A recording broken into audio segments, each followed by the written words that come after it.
សៀវភៅលើកទឹកចិត្តនឹងរឿងខ្លីអំពីការចាប់ផ្ដើមថ្មីជំពូកទី1ពន្លឺដំបូងពន្លឺព្រះអាទិត្យលេចឡើងពីក្រោយមេឃពណ៌ទឹកក្រូចយឺតខ្យល់ត្រជាក់ប៉ះស្បែកដោយដៃធម្មជាតិសុភាបើកបង្អួនហើយដកដង្ហើមជ្រៅគាត់ដឹងថាថ្ងៃថ្មីមកដល់ហើយថ្ងៃថ្មីមានន័យថាឱកាសថ្មីជំពូកទី2សំឡេងបាក់សីច្រៀងដោយតន្ត្រីព្រឹកបំពេញបេះដូងហើយស្ងប់ស្ងាត់សុភាឈរមើលមេឃហើយមានអារម្មណ៍ថាជីវិតមិនត្រូវប្រញាប់ពេកទេត្រូវរំលែកពេលស្ដាប់ធម្មជាតិផងជំពូកទី3កាហ្វេក្តៅក្លិនកាហ្វេថ្មីធ្វើឲ្យផ្ទះមានអារម្មណ៍កកត់ក្តៅគាត់សរសេរក្នុងសៀវភៅតូចមួយថាថ្ងៃនេះខ្ញុំនឹងធ្វើអ្វីមួយឲ្យប្រសើរជាងម្សិលមិញពាក្យខ្លីៗប៉ុន្តែពោរពេញដោយកម្លាំងជំពូកទី4គោលដៅថ្ងៃនេះគាត់កំណត់គោលដៅ3ធ្វើការឲ្យបានល្អជួយអ្នកដទៃម្នាក់ថែរក្សាសុខភាពគាត់យល់ថាការរីកចម្រើនចាប់ផ្ដើមពីការរៀបចំតូចជំពូកទី5ផ្លូវព្រឹកពេលដើរចេញពីផ្ទះផ្លូវនៅតែស្ងប់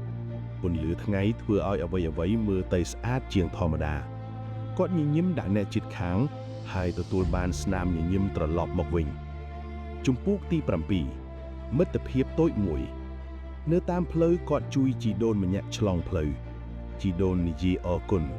ពាក្យតូចមួយប៉ុន្តែធ្វើឲ្យបេះដូងគាត់កកត់ក្តៅទាំងថ្ងៃជំពូកទី8ការងារថ្មីនៃការិយាល័យមានបញ្ហាច្រើនត្រូវដោះស្រាយតែសុភាមិនភ័យទេគាត់ចាប់ផ្ដើមពីរឿងសាមញ្ញ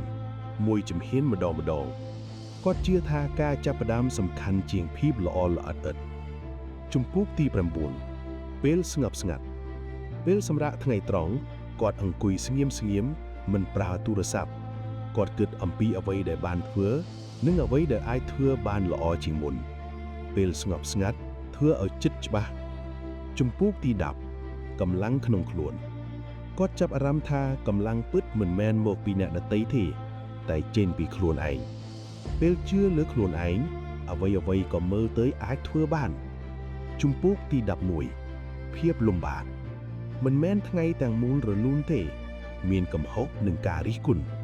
តែគាត់យល់ថាភាពលំបាកគឺជាគ្រូបង្រៀនល្អបំផុតជំពូកទី12ការរៀនសូត្រគាត់កែសម្រួលកំហុសហើយរៀនពីបទពិសោធន៍រាល់កំហុសគឺជាជំហានមួយទៅកាន់ភាពរឹងមាំជំពូកទី13ស្នាមញញឹម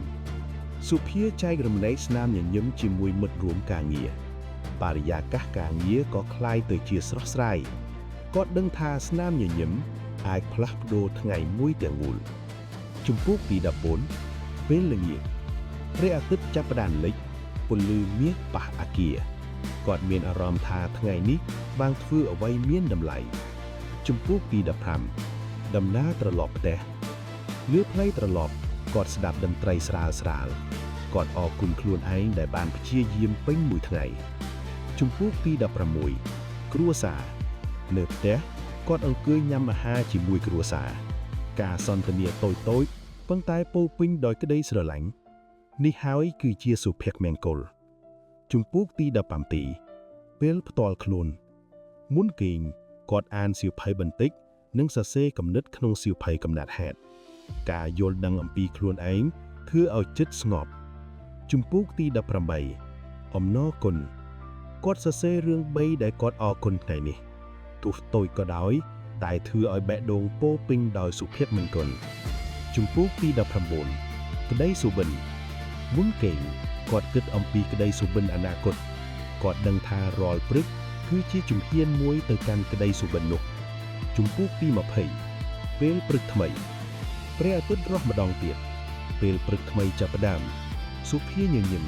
ហើយដឹងថាជីវិតគឺជាវដ្តីនៃការចាប់ផ្ដើមថ្មីរាល់ព្រឹកគឺជាអំណោយថ្មីរាល់ថ្ងៃគឺជាឱកាសហើយអ្នកគឺជាអ្នកសរសេររឿងជីវិតរបស់ខ្លួនឯង